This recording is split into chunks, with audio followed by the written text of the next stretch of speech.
Good evening, ladies and gentlemen. My name is Drinks Glue. Tonight on Speed Gaming 3, we have for you Jay Brunter versus Mike 34.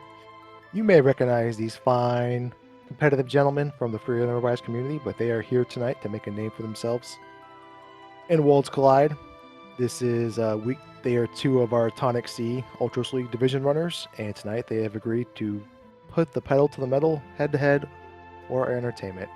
Joining tonight is the one and only Papa Shango. Papa Shango, how are you doing tonight, my dog? Oh, I'm doing great tonight. How are you doing? I'm doing amazing. Yeah, I'm really excited for this because Mike, and Jay Brunter, they're both very seasoned free enterprise players, as I mentioned. I think they both have some career day background going on there too, so they know their way in and out of Randomizer. Oh yeah, definitely. This should be a pretty exciting race. These two have, a little newer to Worlds Collide, but have definitely been seasoned runners. Been seeing them in a lot races outside of the Ultros League, and they've both been doing excellent. Yeah, so we'll be kicking them off here in just about 1 minute. Little update on what's going on with their Ultras League division. These two fine gentlemen are currently in first and second place in their bracket. Jay Brunter in first, Mike very quickly behind him, but it's only been 1 week, so it's still anybody's game. And both of these runners are looking to continue that momentum because remember, in Ultras League, you don't need to finish first. You're guaranteed to advance if you finished first or second. So that is hopefully their goal here. Yep, that's right. And then also, it's an 8-week league, so you in your worst two times are thrown out, or at least taken off your team. So it's your 6 best finishes are what count for the league in league play for the points. And so it's important to get, even if you don't win your weekly race, just to get as high as you can get, just to get as many points as you can get for the week. Yeah. First place will receive 9 points, second place 6, and then it just trickles all the way down from there. 30 seconds until kickoff. So Papa Shango, you are quickly rising up the Ultras League ranks yourself. What are you looking for when you start an Ultras League seed? What are you hoping to find as you get going, as you start progressing throughout the world? Well, the main thing I'm looking for is something to get off the ground. So, meaning I need some sort of offense, some sort of offensive weapon, like a physical weapon, a Ragnarok Lumina, maybe good abilities like a Magitech or especially throw, or even something as simple as an ice shield or a flame shield to learn some tier 2 magic, so that you can really start get going and killing enemies. Because really, until you can have something to do more than just a standard fight command like a Mithril Pike, things are going to go real slow. So I'm just looking for some sort of offense to get going. Yeah, I will counter to that. The first thing I am looking for is the hash. The hash is what is on our screen right now, the 4 unique characters, and that is not a very attractive hash. What I am looking for is I am looking for tons of interceptors, tons of fancy gals. I'm not mad, if I get a bird in there, but you definitely don't want to see any Bannons or Celestes or the wannabe Yamaro to the right. So I'm a very superstitious individual. I think this hash doesn't bode very well for these runners, but we'll see. We'll see. I've been wrong before, but we just dropped the gate for them. Let's see what they're starting out with here. Yeah. So, what kind of characters do you like to see, Glue, when you start a seed? It's a little mixed because I love seeing Terra starts because obviously Imperial Camp Terra has fantastic stats, can wear all of the great things. But I also cringe a little bit because that means I may have to do the odds of me having to do Elite River, the odds of me having to do the Tower of Zozo have just dramatically increased because there has to be a character somewhere in your starting characters checks, and if it's in one of Terrors that you really don't like to do, then that's just really unfortunate. As far as abilities wise, I think Throw is the best starting ability you can have, followed closely by Rage, which is more dependent on what you get for starting Rages. And then after that, you got Magitech, you got Slots, which is very powerful. So good characters, good abilities, but who doesn't always want that? Yep, exactly. And so the looks like the starting characters we got this time are Locke, Mog, and Strago. Ooh, and that was a nice choice from Mike there, choosing the Esper over, I think I saw an Illumina. Ooh, And already we've got some divergence between the two runners. One going to the World of Ruin, Narsh, and one going to the World of Balance. Yeah, that's a tough choice. My personal philosophy is you take the Lumina, you take Experience Egg, you pass on everything else. Um, Curse Shield Battle of 14, that is, up there. That is in the higher range of the Curse Shield possibilities. So we'll see if Mike chooses to do so. Jay Brunter here doing a little more traditional start. He's walking around. Ooh, that's a great heads-up play by Jay Brunter. That old guy who likes to high-five his brother and work on that engine, or that thermos, he will tell you the Battle of Curse Shields, the number it takes, without having to visit the World of Ruin. So if we know it's a high number for that guy, we don't have to go pick it up to learn the bad news. Yeah, that is a good play. Now, Jay Brun did get a ribbon, and we've got a couple checks in front of us. If they decide to do the Burning House, has a lot of fixed encounters, which can get that go towards unlocking that shield. And they've also got the Moogle defense, where they could maybe attack some of the wolves that are walking around. So they've got opportunities with a ribbon to uncurse that shield if they really want to, but that's a lot of battles. I don't think I would do it. Yeah, it's not uncommon in an Ultra League seed to only fight 6 or 7 bosses. So if you do 4 fixed encounters plus 7 bosses, that's going to put you at about 11 total fights. And that alone, obviously, it's not 14. So when you get to some of those higher rolls in Ultra League seed, it's entirely possible that you have it on for every fight that you do, and your character stays alive, and it's still not enough to unlock it. Okay, it looks like we got Jay Brun picking up a pearl rod in the returner's house and another ribbon. So we picked up 20,000 out of a chest earlier in Narsh. So we've got a lot of money to get going here. So I would expect to see them probably go to the Zen Thief and be able to pick that one up pretty early too. I am a little shocked neither of them peaked the Lone Wolf at least. I think that's a very viable strategy, especially when you have a Strago start. Not the, looks like Mike's going to do it now, but there's a lot of information you can grab up there. You want to know if Kefket Narsh is a character or not early, because that means you can kind of fade Burning House, right? Or the awful Strago checks. But if you know it's up there, you can kind of say, okay, I don't have to do those things later. Or if you know it's not up there, then maybe I have to back myself into a corner where I have to do all that stuff at some point in time. But information is invaluable.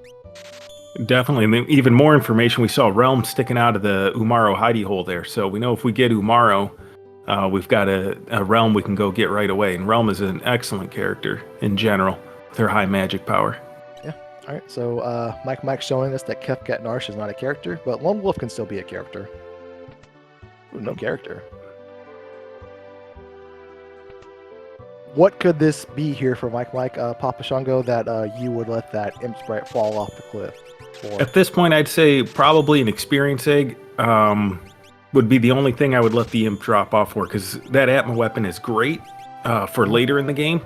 It's not so great right now. We do have Locke who can naturally use it. Oh, there's some fixed dice. And we can always go get the whatever drops off this cliff, we can go into the World of Ruin Narsh and go into the Moogle caves there and get that reward. So we can always go get that Atma weapon later when it's more useful. And I think he made the right choice, because those fixed dice, assuming someone can use them, is definitely more useful early in the game. Yeah. What are your feelings on fixed dice? They are not as hostile towards them as some people's are. The reason for that is they hit the checklist for me, right? I love offense that can ignore defense, that is guaranteed to hit. And there are only a handful of things in Final Fantasy VI that check off both of those, and fixed dice is one of them. They do scale off. You do reach a point in a seed where, like, when you roll 666s, that it does 15,000 damage, so you were technically shaving off a bunch of damage that your fortunate rolls are giving you, and that's what I mean by they scale off. But early on, especially with the offering, it's the quickest source of damage that you can do until you reach a certain number of levels, unless you're counting, from a physical standpoint. You can, pass it with a magic and exploiting weaknesses, but you can't do the type of physical damage you can do early with an Atma weapon, with a Ragnarok, with various other things. You need fixed dice, and, if they're going to hit everything, they're going to ignore everything that can stand between you and the enemy. Why not? Just leave it up to RNG. Oh, for sure. I am a big fan of fixed dice. I do like using them. In the meantime, on Mike's side, he actually peaked the Moogle defense, which is an interesting play. to see what's in there. But didn't do it. We saw an Edgar in there, so we know where our next character is if we choose to do it. You don't see that a lot, peeking the Moogle defense, but it looks like it's going to pay off for him. He sees what's there. He knows where he needs to go. He's going to do a little bit more looting here to try and get some power, probably some espers, and then he's going to get to possibly completely avoid the Strago checks if Edgar can lead to more characters. Yeah, most definitely. And there's nothing that says that Edgar is the only character in the seed. There could be other characters out there, but we know if we're backed into a corner that, hey, do I want to go to Burning House? And Burning House is not guaranteed to be a character. What Moogle Defense is. Moogle Defense isn't the worst check in the game, but it's definitely not in the upper echelon, if you will. But if you know it's going to be a character, then you can kind of work your way that direction. And over here on Jay Brun's side, we're going to see what he chooses between the Illumina or the Esper. Yeah, that's one of those things with what Mike did early. If you pick the Illumina, that is, obviously that's awesome, and we have a guaranteed Illumina wear. But when you do it so fast, you can back yourself into a corner where A, you find one Illumina, and then B, you turn around. What if you find a Ragnarok? What do you prefer, Ragnarok or Illumina? I would personally prefer Illumina, but honestly, you're not twisting my arm if you told me one or the other. And if I can only have, a Ragnarok or an Esper, or an Illumina and a Ragnarok, I'd probably take the Ragnarok of the Esper, right? So I would have liked, have a little more information about that seed of what's going on here, what's, in the other Narsh, a Minerva, that's nice. But just more information about that before I was forced to make that decision. Yep, definitely, for sure. And then another option could have been to do the save scum, right? They could have. Oh, it looks like Mike definitely does have an Illumina, so maybe he chose it and I missaw what he took on his option. I just saw an Illumina in his inventory there. But you can also save before you do the check, see what's on the Esper. The Esper in particular is not real great. So you could have reset knowing that the Esper's not good and take the Illumina that way too. Yeah, one of my own hardest critiques of my own gameplay is I don't save scum enough. I will do it often when I get those starts where you just kind of tore yourself into, say you have a shadow start and shadow leads to a quick character, and then you just go down this path of characters over and over again. And then you get to a point where I have these checks I want to do, but I also don't want to push up scaling. That's when I personally, dawns on me, hey, what if I save scum this? What if I go see if Setzer is something I want now, as opposed to something I want, I'm first fine with later? Because there are Espers out there, while they're technical progression, they don't do anything for you in the short term or long term, except, count as what you need for the final boss. But there are some Espers that you find that entirely open up your entire game. Like, they have Magic Power +2, or they have Fire 3, or, something even better. But those Espers that, that only have, Slow and Haste 2, and they plus your MP, those are technically worthless from a battle standpoint. So save scumming those is a fantastic strategy to kind of mitigate your scaling push, and then unless it's worth it. That's a great point. And then over there for Mike, he checked the Zen Thief and that was 57,000. And I believe it did say for a glowing stone. So it looks like was a little too pricey for him. He decided not to buy it. Well, there's a snow muffler in the cave. Yeah, that's a snow muffler. That's a Minerva. That is a lot of stuff going on there. Yeah, Jay Brun's defense is looking real good. He did not choose the Illumina. I haven't seen him loot. I didn't see anything super great on his offense, except for maybe a Pearl Rod, I think. So we'll see if he's going to do some grinding before he takes this boss and heal in the pond, or if he's just going to go straight for it. I would hope that he grinds a little bit. Go, good. There we go. Yeah, that's one of the nice things about the Cave of South Figaro is that, when you gain 4 or 5 levels, you essentially turn your HP. You boost your HP by 200, 300, 400 possibly, depending on how many levels you get in this fight. So you really weaken yourself going into the next fight. But with that little healing pond right there, it's nice, quick, easy, restorative. Ooh, that's a blaster sketch. Yeah, blaster. That's a new one to me. I did not know that's what you got from sketch on that one. Looks like Mike is taking the same route, the same spot. Little different fight, but with that Illumina, I think he'll be able to get through it. Yeah, absolutely. And Strago can wear the fixed dice, so that's good news also. That's even better. Ooh, he's sketching the box for revenge. He may have thought that was the box set, which is Meteor. Or Meteor. Yeah, Meteor. But this is a different sprite. Yeah, I never really knew what the left guy's it's adamant sheet, but obviously it's condensed text, so I never really knew what it was entirely supposed to be. But this guy is so annoying because he does that to you. He has stupid high defense. Pummel will pierce it, but you run the risk of being countered with a sneeze. But at least Maw gets to do this for Jay Brunter. Yeah, that would have been pretty devastating if Mog would have got sneezed there too, and then he would have gone through a good amount of time and nothing to show for it. Yeah, but that's fine. If Maw gets a few levels, and if he wants to go the break the rod and hope for this fight, Maw can now be the official designated rod breaker. But a little better luck for Mike with this first fight. All of his stuff is level 7 now. And that's boss taking territory if he wants to go for it. Yeah, absolutely. He needs to go around the other way, though. Yeah, he came in the back way first. Yeah. Ooh, nice heads up play from Jbrun there, being able to... He got enough levels that he can summon Shiva. Does a good amount of damage. Something that gets often overlooked is Shiva, Ramu, Ifrit. Those kind of espers really can do a lot of damage in the beginning if you have enough MP to cast them. Oh no, we got level 50 magic roaming the plains. South Figaro. That's no bueno. Better luck, Jay Brunter, for this second go of it. And that's a great heads up play there by Mike. The grass is no bueno, so he steps on over to the desert and realizes, hey, I can get entirely different type of encounters here, and abolishers are not level magic, and they will pay off with some experience and ability points here for him. Yeah, much better fight from here, and then the bad luck continues on Jbrun's side, getting locked sneezed off again. Yeah, this is the sneeze cave, my goodness.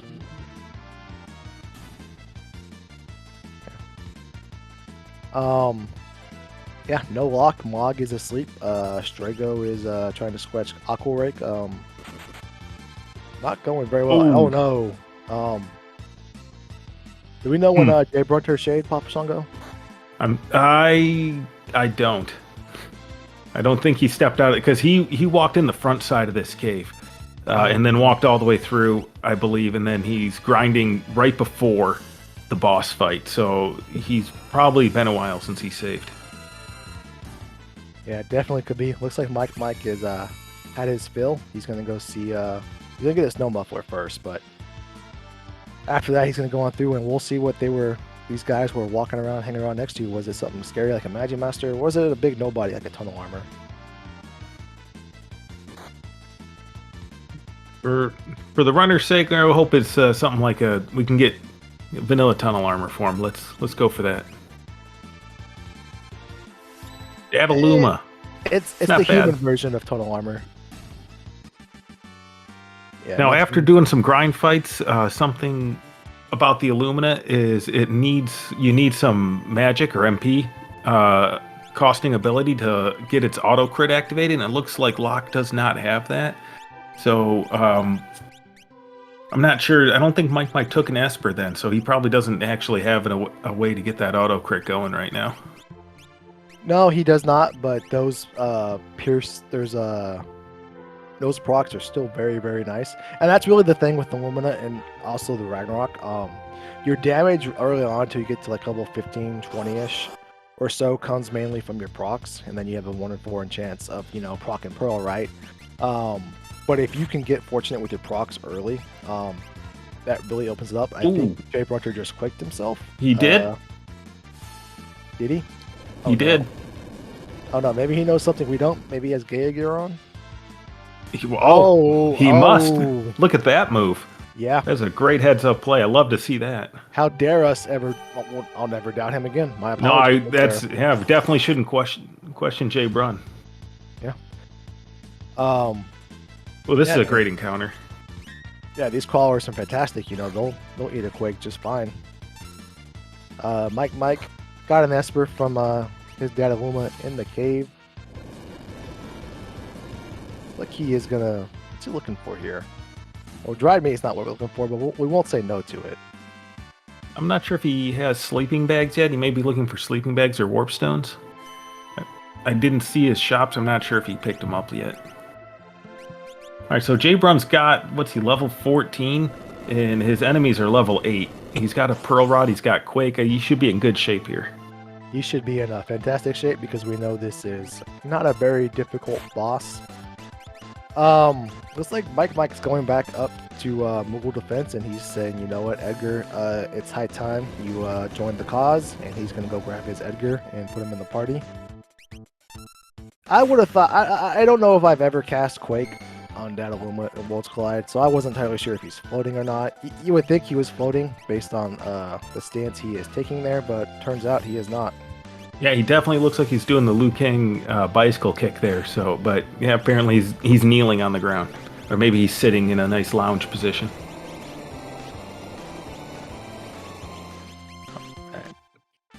Little Moogle action here. Jay Brunter, remember Jay Brunter did not do the Moogle, or excuse me, the Lone Wolf, and he did not, he does not have his information Mike has. So he may go on somewhere else looking for what Mike is trying to find right now, and that is characters. We do have a number of options available to us. Again, we have all three of Strago's checks. We do have Phoenix Cave, which is one of Locke's checks, the last Locke check we have left. And let's see where Jay Brunter goes. Looks like he is going up Narsh. So we'll, after he does the, we'll see if he does the Moogle Defense first. Sometimes people like to do that when they only have 3 characters, so they can have a better chance of being able to safely do Kefka and Narsh on the way up. But nope, looks like he's going straight up to Lone Wolf. Because the Kefka and Narsh fight, you do have to leave one party member behind. So then if you only have 3 party members, then you end up having to do a 2 versus 1 boss battle. Whereas the Moogle Defense, we see here on Mike's side, he's got Kupek with him. When you don't have a full party, they give you a Moogle to fill in your party, and he also gets a random ability. And it looks like he has Throw, maybe? Mm-hmm. Yeah, interesting wrinkle about Worlds Collide is that whatever ability that Moogle has is actually an ability a future character in your seed will have. So while it's not guaranteed, that we'll find a Throw character across the path that we take through the seed, it may be buried so deep that it's just not feasible to get to it. There is a Throw character out there for us to find eventually, though. And I did not. Did he check what ability Edgar had? I don't think he did. Oh, Mike must not have warp stones. Yeah, I was gonna say that's probably what he was looking for in the airship. He was hoping for some warp stones. Oh, that's a natural magic Ice 3 and Ice 2 Edgar there. Oh, interesting. Generally doesn't have the highest magic power, but that's still a great spell to have, especially for free. Oh yeah, and Jay Brunter gets his fixed dice. He passes on the Atmo weapon. That's okay. We know where it's at for later. Oh, and he is going to do the Kefka and Narsh. Yeah, I wasn't sure. He's making that ghost real uncomfortable. He's standing next to him, side by side. He's going to, challenge him to a fight here. Yep, he's going to do it. See who he leaves behind. Oh, yeah, poor Strago. I don't think Jay Brunter helped him that save point either. I think he's just, YOLOing it here. Yeah, I believe he is. But you know what? He's got a Snow Muffler. He's got a Minerva. He's got Quake. He's got. We'll see if he takes some of these soldier fights, because that Esper they got did have Bolt 3 on it. So if he can pick that up before the fight, he should be in pretty good shape to kill most things. Yeah, aggression is usually rewarded in Ultros League. There are a few roadblocks that Jay Brunter obviously won't see, but those are the chance of him coming across them are very minuscule. So let's see. Does the seed reward him for being aggressive? It does. Absolutely does. And that was an excellent job getting that soldier skip there by Jay Brun. That takes a little while to get used to, but once you got it, you can nail it most times.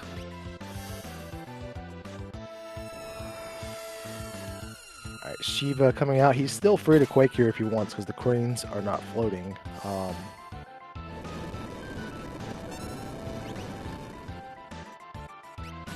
Yep, very nice. Alright, Mike either A, forgot the Moogle Charm, or B, has something on we're not aware of. I guess he forgot the Moogle Charm because he's helping out of this one. And I believe I was looking over at the cranes to see what Jay Brown's coming to. I believe, was he down in the engine room doing the Edgar checks? Yeah, he's in Waldo. He's heading towards it. Figaro. Yep. Golem for Jay Brunter. That's a fantastic esper to find, especially for reasons later, which we will talk about once the first runner gets to him. But that is, a piece of the final puzzle. Let's see if Jay Brunter follows up with his aggression here. What's he going to do? Yep, so is he going to go save? Is he just going to go straight to the Moogle defense? I think he's going to go straight into Moogle defense. Ooh, that's quick on that Golem. And that's a great Esper to get to for what you mentioned, but also Mike's already gone up there to do the Lone Wolf. I'd say that's going to be one of the last spots Mike goes if he ever goes there. So that Golem is something he might not get. And if that's our only calmness protection for later in the seed on Final Kefka, that could be a big advantage. Yeah, plus it getting quick on it this early just allows you to kind of, final dungeon proof your party. In Wold Glide, you are at your most compromised when you have to enter Kefka's tower and split your party, right? You essentially have to weaken yourself by forcing two of your characters have to fight 1v1 fights. But having quick this early allows you to get on a few of those characters, and it just allows you to future-proof your party for those coming dangers, allowing them to act twice in one turn. So you reduce the number of cycles they need to get through the fight, and just drastically increase the chances they are able to get through a tougher fight so much more so. And that's tunnel armor hanging down there in the spaghetti room. Tunnel armor is a joke. Yeah, it looks like Tunnel Armor was hibernating in the World of Balance and decided to come back out in the same spot, but in the World of Ruin. He will be swiftly... Oh, that was quick. Yeah, very quick. I just love seeing Quake come out on Jay Brun's side. You just don't see it that often. Oh, and Kupek, poor Kupek. Oh, that poor guy. That was the throw Moogle, too. It was, and Mog just takes his brother out like that, unfortunately. Ooh, Mike rewarded with another Illumina. Yeah, that's Illumina number 2, and we have 2 characters that can wear Illuminas, and that's a good thing. That's a good problem. We sure do. I really like what Mike is doing here. Well, Edgar's Ancient Castle check and Throne Room aren't inherently quick. The perks to doing them is that you get to do them all back to back. So he's gonna shoehorn these in together and mitigate some of that delayedness and how long they are because we're doing them back to back as he is showing us here. Whereas opposed to the other options he has on the table all also are of equally longness. They also just in a word suck. So you might as well do the sucky ones that you can do together as opposed to going to the sucky ones one by one you don't want to do.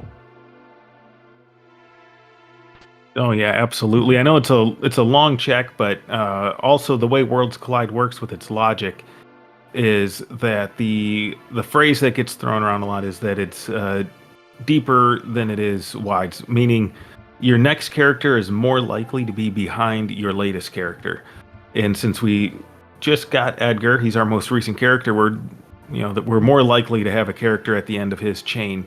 We're not guaranteed because there could be other characters everywhere, but the way the logic works in the game is you are guaranteed to find there's a way to find every character in the game. So the way the chain works is a lot of times they'll be after your most recent character. So it's a nice strategy to chase after characters, maybe open up some more attractive checks. Mm-hmm. Now, Papa, if this wasn't a character here for Mike, which one of Strago's checks or the long lock check we have available would you go to next from here? I would probably go to land at the Fanatic's Tower and just peek it, because at the bottom of the tower, where Strago usually is in the World of Ruin, and it looks like we don't have a character here, Fanatic's Tower is guaranteed to be an Esper or a character, can't be a dead check item. So if there's a character sprite down there, then that's your character. And if it's not, then I would probably move on to Ebbett's Rock and then Burning House at the end. Ooh, that is an Ultima teaching Esper from Ancient Castle, but that's cool. That is awesome, but it's not the character, so that means we are down to Phoenix Cave. Oh my goodness. Oh, Mike never did throw. Oh my goodness. No, I was going to say he didn't check that one. He's hopefully going to get it on the way out. Yeah, stay still, my beating heart. The seed is now officially online, in my opinion, because we know Yamaru is the best character in the history of video games. We also know that there is a realm waiting in World of Ruin Narsh up there behind that Yamaru. And as you mentioned, characters tend to lead to more characters. Now we are on a path to unlocking the final dungeon. Absolutely, and with any luck, that Umaro can equip the Atma weapon. Oh, and there's an Oh, experience oh, egg oh, wow. on Um, Jabron's side. That's big. yeah, that's huge. Mike's walking past all the good stuff. Yeah, so I mean, Mike's probably going to go back up there and get that stuff, but it would have been nice to have it before coming down here and fighting this dragon. Would have really helped. Not a killer, but it definitely helps. Now, Drinks Glue, you know Realm is behind that Umaro, but you also know that you need 6 more Espers. Would you go straight to get Realm, or would you maybe do the other checks and see if your 6th character falls into your lap while you're looking for Espers? Most definitely, I would, want to get on that character train, because we've had 1, 2, 3, 4 dead checks now, between the 2 runners. So with those 4 dead checks, we're pushing ourselves closer and closer, and more likely to being able to get the skip via check unlock. So I'd want to get on the train of just leading into more characters, leading into more espers, leading into more checks. Um, Now I may pivot that with Mike because there's an experience egg waiting for me up in the lobby. Um, I personally will always push for the check skip unless I can experience it very, very early. Probably at that point where it's early enough that egg will make me pivot and put one of my characters into the mid-40s. But we'll see here. I don't think there's any right or wrong answer. That is just what I would personally do. Okay, yeah, definitely. I would think about maybe leaving Realm since I know it's there. I can always go get it. But on the other hand, we've been finding characters with very few checks. Umaro's only got 1 check. Edgar's got 2 checks. Realm's only got 2 checks herself. So we kind of have a limited number of checks available to us to begin with. Yeah. So getting that Realm's probably the good move. And keep in mind too, if there's a character behind Realm and that character's at the sweet spot, and the sweet spot in this instance is going to be Esper Mountain. Really, as long as that character isn't Gogo or Gal, that character is going to be a highly desired character. Because we already have Strago, right? So we can't get Strago twice, so we can't be forced to doing Strago's checks twice. So that character, more often than not, is going to be a character that leads us to faster checks that we really, really want to do.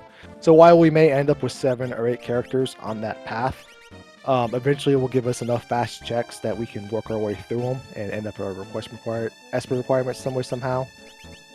As opposed to just trying to play the law of averages and say, Finax Tower I know is guaranteed to be an Esper if there's a sprite or an Ip sprite walking down there.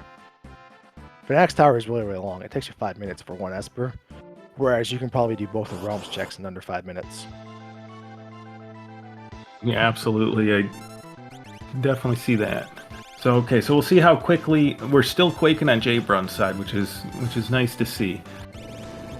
Yeah, you don't see Quake too often. I think the last time I remember going out of my way to use Quake was during our Battleground event. And that was one of the weird flag sets where you were really limited by what magic you had. So love to see it. You don't see Quake often enough, in my opinion. So I really appreciate Jay Brunter showing it off here. And I guess I'm not.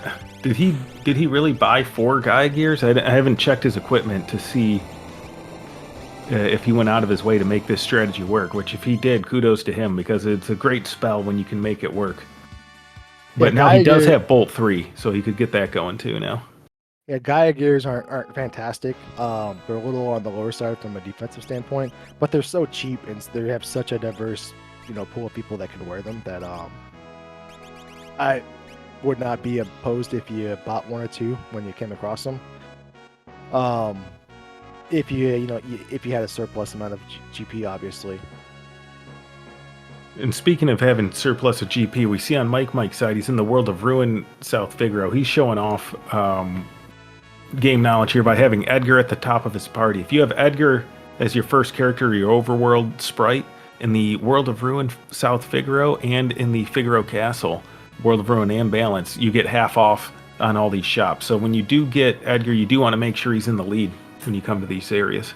See if he gets anything good for half off. Doesn't look like it. Alright, looks like Jay Brunter's going to go on pass on. Oh, excuse me, he is going to the basement. I had missed the animation. I think it was Thunder Shield and then the Ultima Esper down here, but nothing good in the monster boxes. So let's see if he fades those. Yeah, I'll be interested to see. We do know where there's an Atma weapon, but otherwise don't have anything that can really take advantage of that. Oh, he's going for some of these out of the way chests. You don't see these Ooh, looted all nice. that often. But and it Ooh, gets rewarded with an ice shield. very nice. But yeah, he doesn't have a weapon to really utilize that offering until he goes and gets that Atma weapon from the Lone Wolf #2 spot, which they do have. They're going to head to the World of Ruin Narsh anyways for Umaro, so I could see them both picking that up. But Mike might not. He does already have 2 Illuminas. Doesn't necessarily need that Atma weapon. No, I remember Mike to this point still does not have warp stones. So you really have to double the time to get the Atma weapon. Is an Atma weapon with an experience A better than Illumina? Yes. Is it worth walking back there twice and walking out? Eh, that's debatable. You had an offering, I think so. Yeah.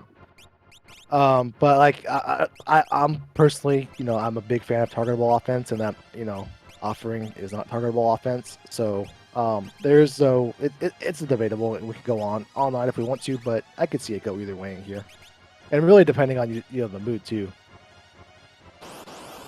Yeah, and also I guess he doesn't have any warp stone, so when he leaves that Umaro check, he has to drop out the cave. He's kind of going to walk past the path to it, so it's a little less time commitment, I guess, than it could be, but it's still a pretty big commitment. Yeah, actually, I would say the Umaro cave, when you get to go all the way through it and walk out, it's not as big as you think because you drop out, about halfway up the mountain. You don't have to walk all the way up from the Tritox spot as if you didn't have Umaro. So it's not indefensible to do something like this, even if you didn't have Umaro. Ooh, that's a quick... We have an aggressive white dragon here. Yeah, white dragon. He can open with anywhere from 1 to 3 moves, and that time he chose to bust out 3 moves on us, and he busted them out indeed.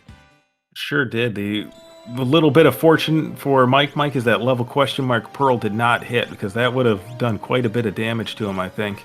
Now, Drinks Glue, what's the hit rate for that level ? Pearl? What's it based off of? It's based off whether you elected to put Umaro into your party or not. I know it didn't happen to Mike tonight, but if Umaro was for sure in that party, it would never hit you. But if Umaro was on your bench, it triples the chance of that hitting you. When this is a tough white dragon, that Illumina is an excellent weapon, and the procs seems to only proc when you don't want it to. The white dragon does heal from those pearl procs, and the swing itself's only doing 1,000 damage, so he's getting net negative here every time he gets a proc. Yeah, white dragon has the lowest HP total of all the dragons, but that's not a relevant fact. We have 100% proc rate going. It's not a relevant fact if you do 1,000 damage and turn around and heal him for 2,000, right? But he does have very weak magic defense, so you can pivot on over to just casting spells on him. You can also mute him if you happen to have mute handy. You can tone down his aggressiveness and solve him real fast that way. Mike is tired of the Illumina procs. He's resorted to just attacking with Mog from the back row. Yeah, you can start swinging those Illuminas once you're guaranteed that that the one non-proc will kill him. Yeah, there we go. Oh, good. Nice recovery. Able to get everyone up, get the experience.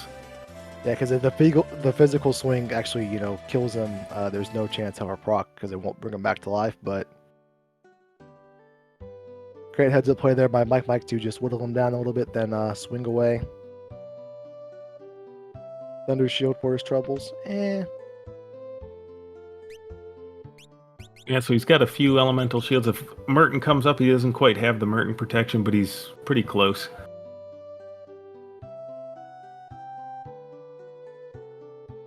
Right, so Mike is level 20. And he's level 20 across the board, so we are on Doomgaze watch here. Do you think this is going to be a Doomgaze Papa Shango? I think it is, yeah. You think it is? I think it's 50-50 here. Ooh, and over on Jay Brun's side, we saw there's a Sabin at the bottom of the Fanatics Tower. Ooh, and we just have a Ghost Train. Yeah, Fanatic's going to be a little tough because we can't swing those Illuminas in there unless we have access to Berserk. And I don't think we have access to Berserk. We don't, but we do have access to Quake. Oh, never mind. We have access to Berserk on Mike's screen, so by default, Jay Brunter should have it as well, which is a nice thing to do, especially with fixed ice. It will boost the damage fixed ice do by 50%. Kind of removes some of the downside of the RNG if you're just getting 50% bonus, right? Plus, you need to be able to berserk your Illumina swingers for them to swing because the attack command is removed in Fnatic's tower, so... It is, but it's always difficult to cast Berserk on an Illumina user because it does block. It has a very high magic defense. And meanwhile, Mike said he did have an opportunity to suplex the train, and unfortunately he did not. And he also chose to not put the Yeti in his party, so he's got a couple meme strikes against him.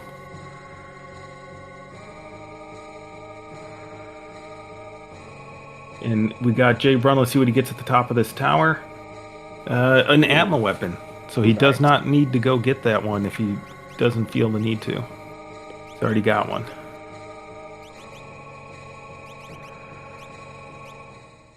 Alright, so Luminas, we got Atma weapons, we got at least one egg so far. We have a lot going on this seed. It's been very generous in what it has given us. We'll look down in the Yamaro cave for Mike. This should be no problem for him with his Ultima Illumina wearers plus his Bolt 3.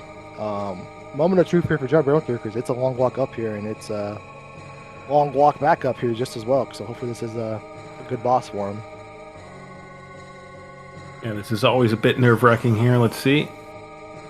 Ultros. All right. A little mascot action. Yeah, Ultros is nothing to worry about when you have access to Bolt 3, and much less Quake and other things. The Realm's got a... Do you think Realm makes it into the party here? For Mike, most definitely. Either whether it's Mog or where it's Strago. Oh my goodness, 42 magic power. Yeah, maybe not. Nope, didn't make the cut. And now we see if he goes to get that Atma weapon. That could be a product too if we've committed the 2 dragons for our eventual Illumina user. All right, or excuse me, our eventual Ultima user, because Ultima will defeat any boss in the game. It will defeat anybody. It's just slow. It costs a lot of MP. But if you have a handful of elixirs and some decent defensive equipment, or X ethers instead of elixirs, or even Osmos, right? You can just Ultima anything to death. So he may be taking the stance of, hey, I got Ultima set up, let me just roll with that, because I know it is nice, safe, and cozy, if not attractive, but I'll take nice, safe, and cozy here. So is Jay Brown out of Phoenix Down? No, he's not. He's got 25 Phoenix Downs. He just doesn't care for Strago. No, he's just giving him the Yamaro treatment. I guess the old man, it's a lot of steps. You need to let him rest after going up and down all those stairs. Yeah, maybe he's just a big fan of saving here. It is still advised, though, to pick up your deck characters because they don't gain the levels, and then your characters will come in based on your party's average. So whatever this saving comes in as and places Strago in, he'll come in with a little less experience. May not be super noticeable. Oh my goodness, a third Illumina.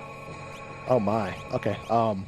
Looked like Jay Brown made the right choice of taking the Esper over the Illumina after all. Yeah. We have a Shadow at Esper Mountain. Shadow is interesting because we're still early enough in the progression train where Floating Continent is attractive. It is. It's a long check, and again, because of your characters, a lot of times are after your most recent characters. But we still need 7 Espers. We need a lot of Espers on Mike's side. I don't say this often, but we're quickly getting to the point where we need some Genji clubs too for all these Illuminas we're sporting. Oh, absolutely. Would you consider maybe checking out the Coliseum, see if you can find some? Yes and no. Maybe if this Saban can wear one, because Saban, has one of the highest strength stats in the game. His downside is he can only wear claws, and claws are worthless. They're stupid. But there is doesn't even look at what he has before putting him in the party. Yeah, he saw that tank top and said, "That's enough. You got the job." But he can't wear the Illumina. That's a bummer.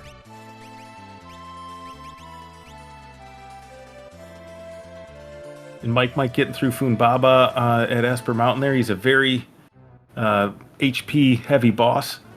And so he's able to just swing his way through that one. So yeah, the way these guys are going with all these Illuminas, they're not having too much trouble with bosses. Besides that white dragon that could absorb Pearl, they're just chopping away. Yeah, Lumina's solve a lot of problems. There are a few things that we could see. And one concerning thought I would say is that we've seen Tunnel Arm, we've seen down in Luna, we've seen a bunch of big old nothing bosses, is that all the big old something bosses are still lurking out there. So it's just increasing the likelihood that maybe we get some tough statue fights. And there are some fights out there, especially in 1v1 scenario, where Illumina just won't quite cut it. And one of those, for example, is Magimaster. Yeah, absolutely. We never want to see him in KT. Now, we got Mike going to Thamasa. Do you think he's considering Burning House, or is he just doing some shopping? A little column A, a little of column B. 49,000 for the Wall to Ruin Zen item, or excuse me, Zen Esper. So we know it's an Esper because he told us earlier. Gosh, inflation is everywhere, but 49,000 is better than 56, so we'll take it here, I guess. Absolutely. It looks like he's Jay Brun over there selling the houseward, and he'll be picking that up. We'll see what it is, what they could have maybe sold everything for early, if that's a strength boosting Esper or something. Would have been nice to have that earlier. All right. 49,000. We don't have to take out a second mortgage. It's Tritalk. We'll see what Tritalk does here shortly. That is a soldier holding up the house. Normally in the vanilla Final Fantasy VI game, that is Saban. But because that is a soldier, we know this is a character. Or excuse me, not a character, it's an Esper or an item. And then Mike's we found the Katana Soul. The Katana Soul is a great monster in a box to find. That's mainly the thing that our runners are looking for when they're checking these monster in a boxes, because he will reward you with an offering and quite a bit of money. So that's going to pair quite well with the Atma weapon. 1,010%, and great heads up play here to Muddle Katana Soul.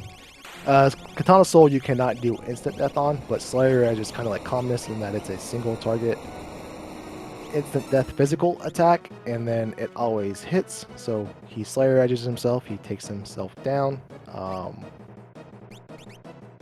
It's absolutely no threat. That is an imp spread laying on the ground for Mike, so that means this is an item. It's not an Esper, it's not a character, but it looks like he's going to take it anyways. Yeah, maybe he's thinking this will warp me down. One of the nice things about having Shadow and Strago in the party is that you can do this, and it warps you down immediately to Wall to Ruin Thamasa.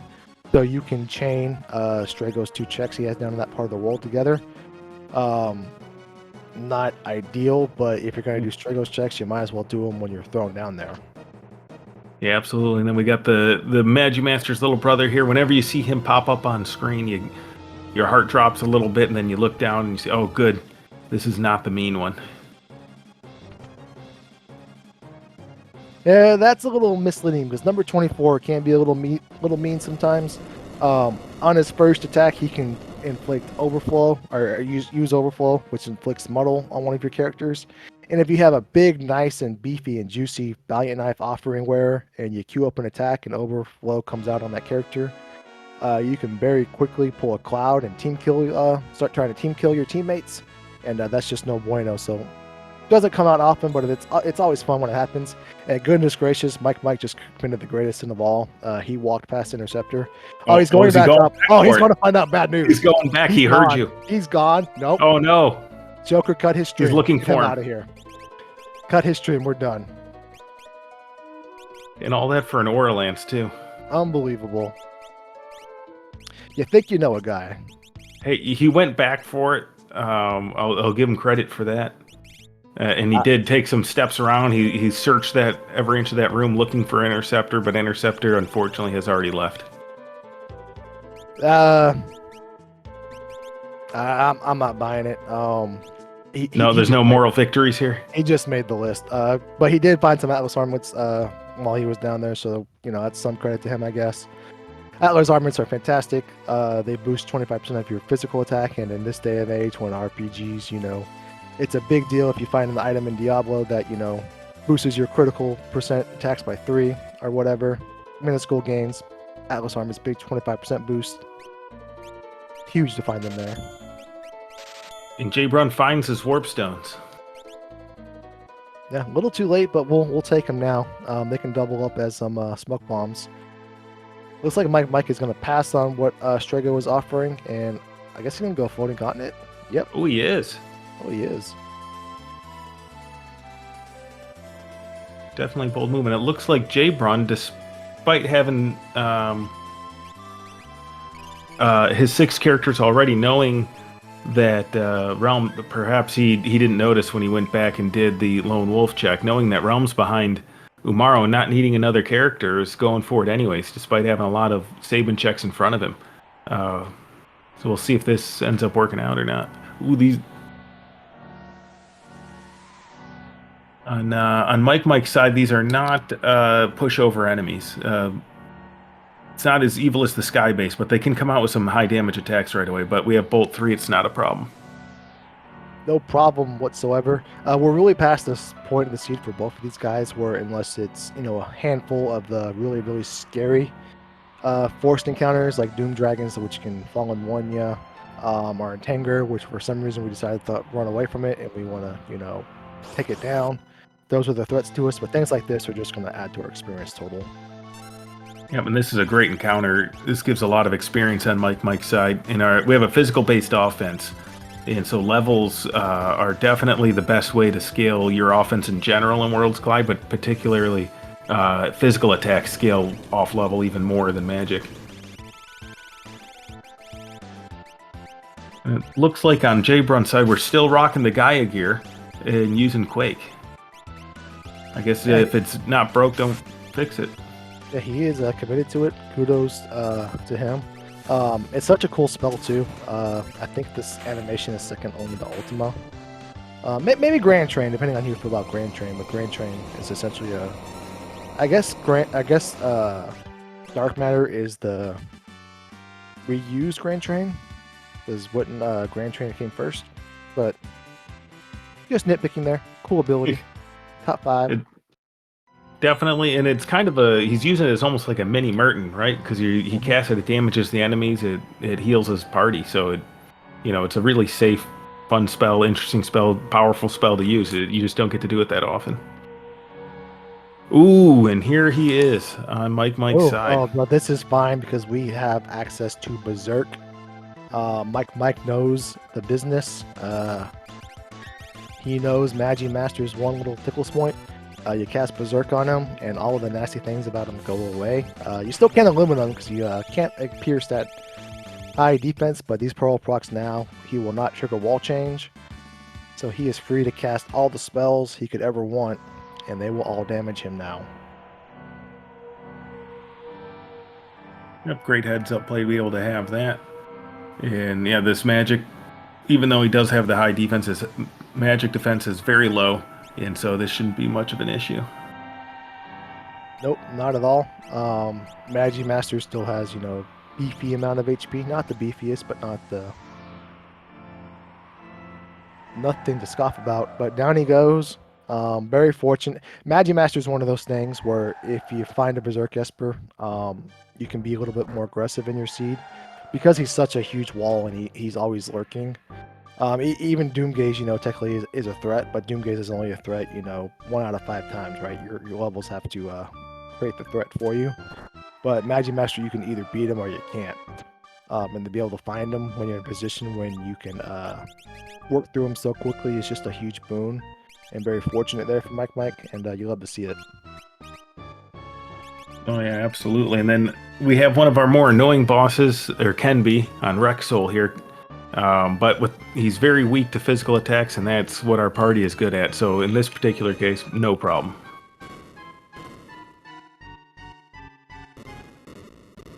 Yep, and this was guaranteed to be an Esper or character, and oh, it's Gao. Ooh, Gao.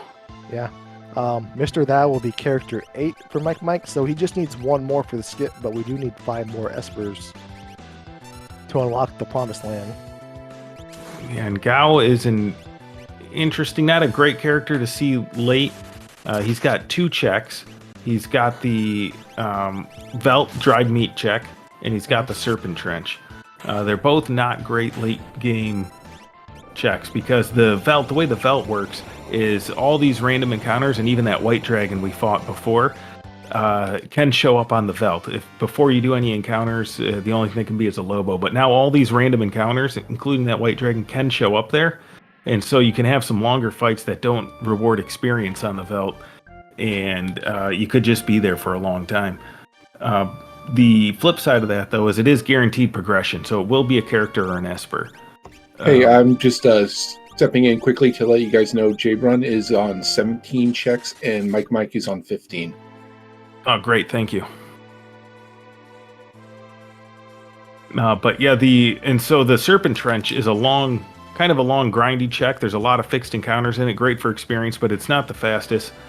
And so both of those checks are kind of slow, so you don't really like seeing him late. But with the guaranteed progression on the Velt, I would probably expect to see Mike might go do that. If it's an Esper, great. If it's not, he has his character skip. Yeah, it's a good thing to remember throughout as you run throughout. You see what fixed encounters, what dragons did I find in Senior Behemoth, because then he will show up there as well. How dirty did you make the Velt? What monsters did you send there that you don't want to see again? If we came across a bunch of level magic, the white dragon, Senior Behemoth, But if we came across a bunch of stuff we can quickly dispatch, and it is a formation that allows the Gal reward to appear, then it's much more enticing. I'd be really shocked with what we have on the table if Mike hops into the trench here. But again, he does need at least, when he walks out of here, no matter what, he needs at least 3 more Espers. So you could reach a point to where you just gotta, do whatever is geographically closest just for the sake of time, rather than cherry picking, because you may back yourself into a corner where you have to do it anyways. Yeah, absolutely, because he doesn't have that Sabin that JBrun has, so he doesn't really have that many checks available to him still. He's got, Burning House, Fanatic's Tower. I don't have his tracker up, but I think... So there's an interesting thing in Senior Behemoth script where if you cast Pearl or Flare on him, he basically turns into me where you don't pet the dog, and he gets very, very angry, and he just starts throwing stuff at you. And yeah, fortunately, Mike should still be comfortably able to get through this fight here, because his offense is that well developed. But you will see things like that where he just starts murting, or if he's very high skilled up, just start throwing Luminas Ultimas at you, and it gets very hostile.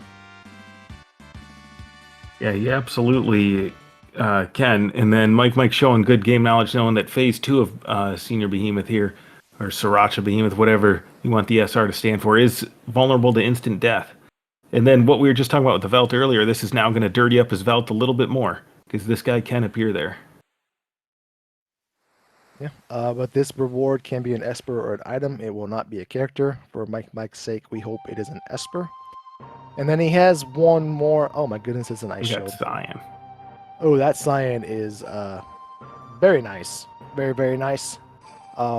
When you need Espers, Cyan's the character you want to see because he has access to the best checks in the game. That's about the only thing Cyan has going for him. But nevertheless, we need Espers. Now we have quick access to possibly some more Espers. Yep, looks like he's going to go straight to Siege. That makes sense. You're going to save first and maybe reset out if it's a character? I'd say probably not because he's getting close to skip. Yeah, if it's a character that gives him skip, and if it's a character, as long as that character isn't Go-Go, doesn't matter. It's not Go-Go or a character. Yeah, pretty much any new character gives us access to his immediate check that we can do. Or a very quick spree check, except for Go-Go. But that's okay if this isn't even Esper, because we can turn around, go to the Doma Castle in the other world, and those are the fastest 3 checks you can chain together in the game. And 2 of them can only be Espers or items, so Espers are hopefully right around the corner here for Jay Runter.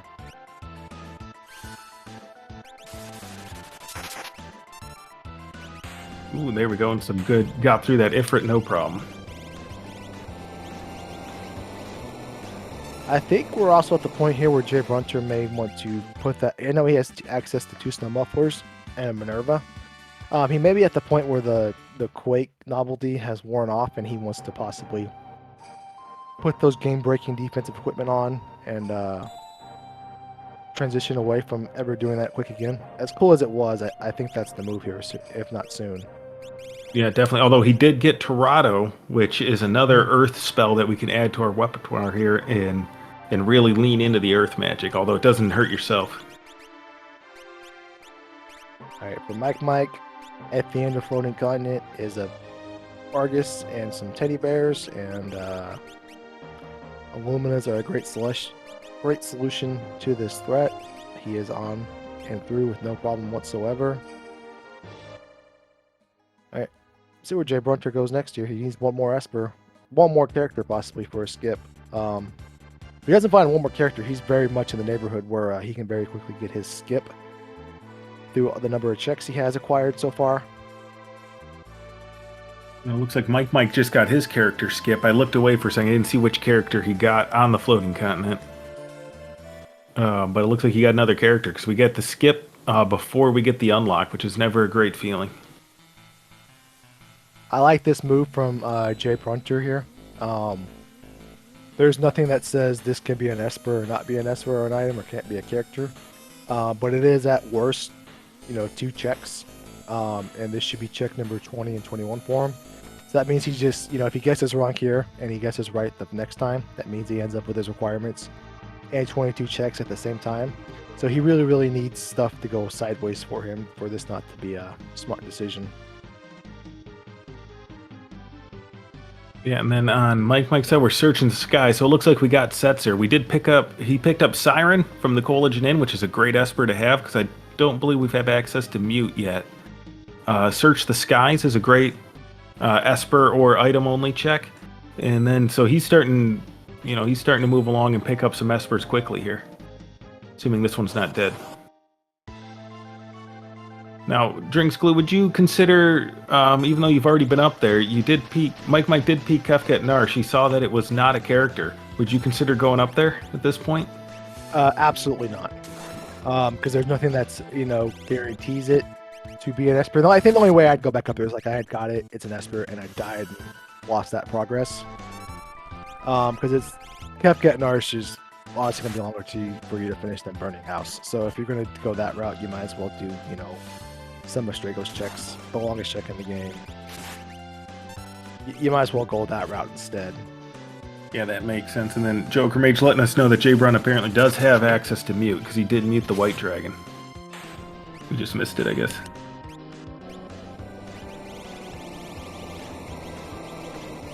And then Mike, this is one of the few bosses that would cause those Illuminous problems, but he had the fixed dice and he's able to get through it no problem. Because Tritok has a very high magic defense, really can only be hurt by those fixed dice, defense ignoring items, or fire. We have a dead check. Ooh, another Apple weapon too. It looks like we got a Minerva on Mike's side, so the dead checks are racking up. He's just having a hard time finding these Espers. Moment of truth for Jay Brunter. Does he get his Kefka tower requirements? We'll find out after this fixed encounter. Ooh, this is a good fixed encounter. I would take it. I was going to say, this is one that it rewards quite a bit of experience. Let that save and swing away. Looks like Mike's going to do the belt now. He's taking his party down to 3 members. Which is what you need to do, right? To be able to trigger this. So let's see how much RNG comes back to bite Mike here, because again, he's fought a lot of nasty formations. That's an Esper for Jay Brunter. That is his requirements. But Mike has fought the Senior Behemoth and a lot of other nasty formations. So let's see how much they come back here and try to get the revenge. And this could be a good point here for all that karma from not petting the dog to come back and kind of pile on here. But we'll see. We'll see. Yeah, and see, like you said earlier, these encounters aren't necessarily dangerous to the runners, but they're kind of beefy at this point, and so they take some time to get through them. And it looks like he may not have healed or used any sleeping bags, so his characters are getting a little low on MP. So he might end up running out during this. Yeah, there's not really anything dangerous here for him. It's just their little roadblocks. If you get 3 or 4 of those in a row,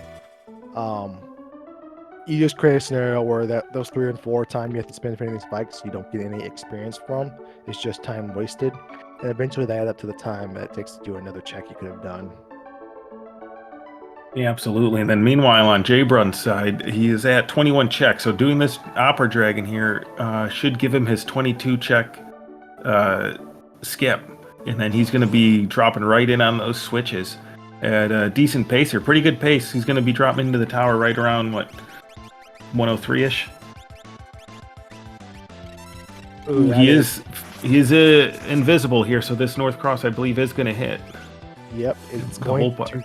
Oh, it didn't hit. Oh, he must have some people with some off that won't trigger it. Maybe his Mog has a stone muffler? Something that made it miss?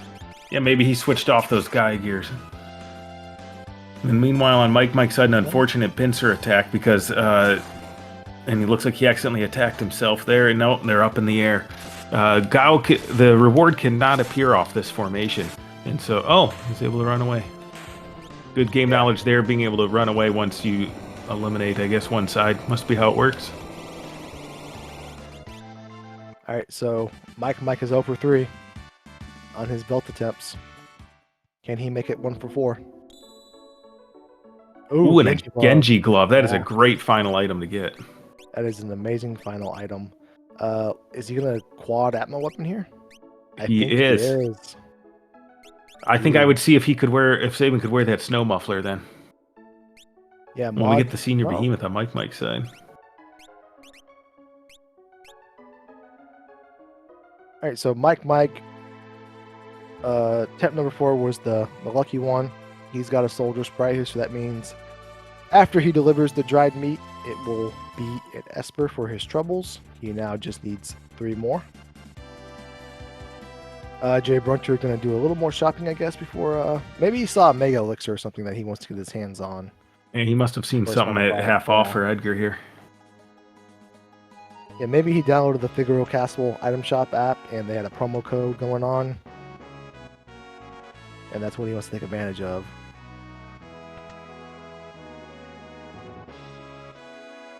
Because he doesn't have a Mega Elixir. He didn't fight the Magimaster. Oh, he did. He saw the half off Mega Elixirs. Yep. Well, he can buy more of those. Ooh. 2 is good. 2 is good. 2 is good. 2 Mega Elixirs, 5 Elixirs. He's looking pretty good. Oh, and on Mike's side, he did decide to do the Serpent Trench.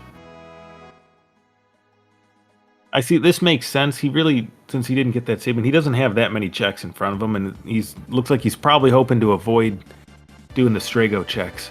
And so maybe he's hoping to get another character at the end of this that leads to better checks. Yeah, if he gets some really bad fortunate RNG here where some of these checks are dead, he could pigeonhole himself to where Saban was required to get the 9 Espers or to get the future other characters to get the 9 Espers. So you can have seeds gated behind a character, or it is technically not the character needed, but just to get access to the Espers that you need. Yeah, and really, he would be hoping to find like a Cyan or something at the end of this, and we know he's not going to, because we found him at the bottom of Barren Falls.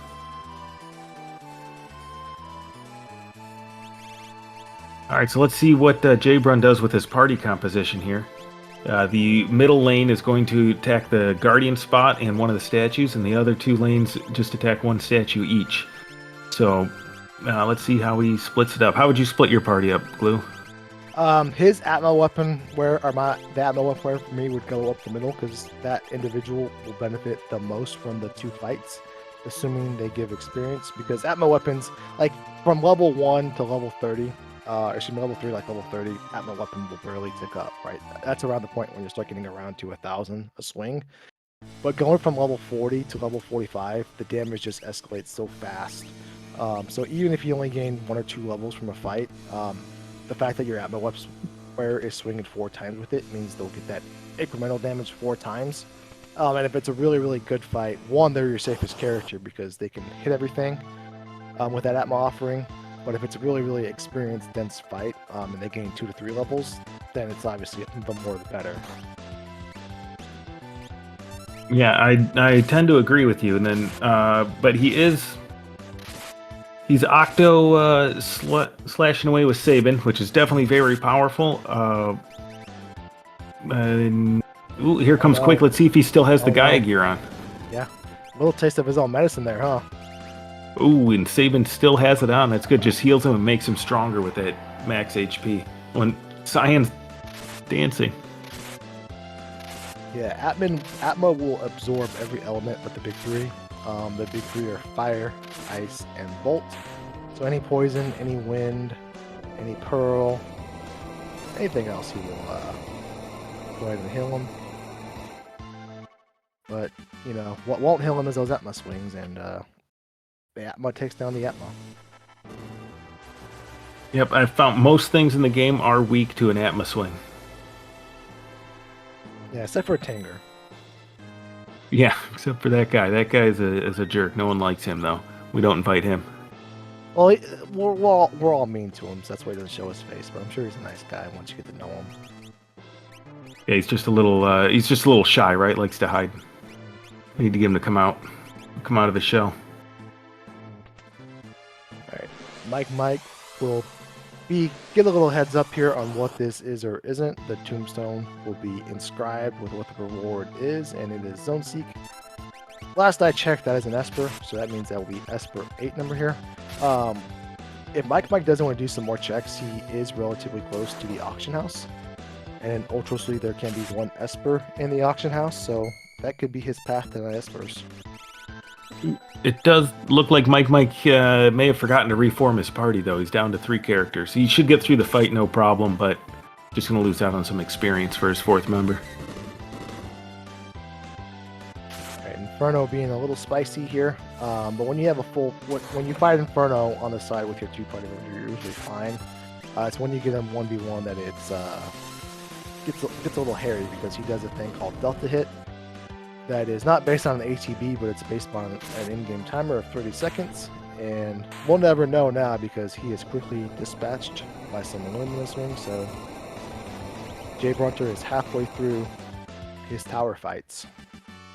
Yeah, he did a great job. Inferno is definitely one of the scarier bosses that you can see in the tower here. And like you said earlier, we've seen a lot of easy bosses. We've seen Magimaster out there too, but we've seen a lot of easier bosses. So there's a big pool of tough bosses that could be sitting here ready to give our runners a bit of problem here right before the final fight. Yes, indeed. Jay Brunter has 2 more chances to come across some of those scary beings. Mimi chest is a drill. And the poltergeist, polo armor. Interesting. Oh, great block. This guy can be annoying with that net, and his charge can do a surprising amount of damage. But I think now that net missed, he should be good. Yeah, in Worlds Collide, we decided the martial level fight was a little too easy, so we pick a handful of some of the tougher, forced encounter sprites that are enemies you can have, some with your plate armor, us Tyrannosaurs, and a few others, and we shuffle those in there so the logos to make this fight a little more interesting, but it apparently wasn't interesting enough because Jay Brunter's going to roll right through this.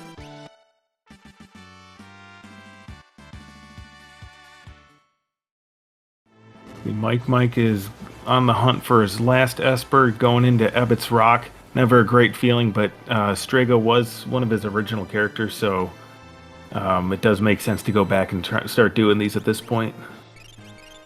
Alright, one more fight for Jay Brunter. Another nice thing about that martial fight, by the way, because a lot of the enemies that are shuffled in with that martial fight are very experienced desks, because they're Kefka Tower bosses or the Dinosaur Forest bosses or whatever. They give huge amounts of experience in GP. So while that wasn't inherently scary in most cases, they're really great to see because of that.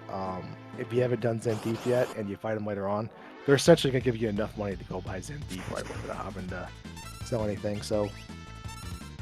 Ooh, and on Jay Brun's side, with our last fight, Piranhas, how often they show up in one of the statue spots is pretty amazing. It's really just a time waste of a boss. For anyone that doesn't know how this one works, is there's a timer, I believe between 5 and 55 seconds, and these for the main fish to show up the Rizopas, the purple guy. So you've just got a bunch of these little fish that die to one hit. Even one of your mule characters, as long as they're not level 3, just their fight command will probably kill these things. And so you pretty much just have to waste your time. You kill these things constantly and just wait for the Rizopas to show up, and he typically will die in 1 to 2 hits. And, not a lot of experience. It's just a boss that is really just an annoyance at this point in the game. Speaking of annoyances, it is the one, the only Doomgaze. He is Ooh. up to Doomgaze type shenanigans.